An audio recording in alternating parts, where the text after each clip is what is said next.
You ever wonder why some people make so much money, yet still live paycheck to paycheck? Yeah, that's Stix right there. He just got his salary last Friday, feeling rich, confident, unstoppable. By Monday, broke. By Wednesday, borrowing transport fare. And by Friday again, he's saying, this month, I'll be smarter. Spoiler, he won't. Stick around, because today we're breaking down why you're still broke even when you make good money. And no, it's not because you don't earn enough. It's deeper.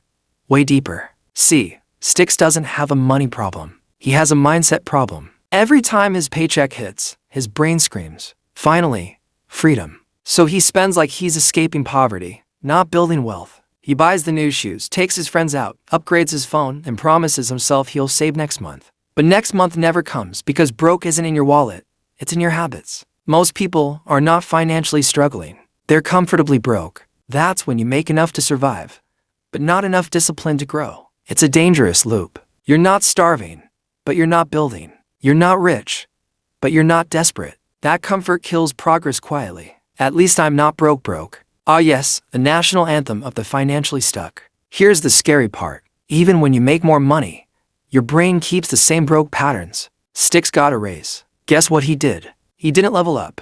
He just upgraded his expenses. Bigger salary, same struggle. New job, same habits. Because if your mindset doesn't change, your money never will. You know why most people stay broke? Because money is emotional. It's not about numbers, it's about validation. When you finally have it, you spend to prove something, not to improve something. That's why Stix buys things to feel successful, instead of buying things that make him successful. We were trained to think money fixes problems, but money exposes them. If you're bad at managing 10,000, you'll be worse with 1 million. If you can't delay gratification when you're broke, you'll overspend when you're balling. Wealth doesn't come with a raise, it comes with restraint. So what did Stix do differently this time? He stopped asking, how much can I spend? And started asking, how much can I keep? He built a system. He automates his savings, invests small, and tracks his habits. Because wealth is built in silence, but lost in impulse. The truth, you're not broke because of your job. You're broke because of your choices. It's not about earning more. It's about thinking better. And once Stix learned that,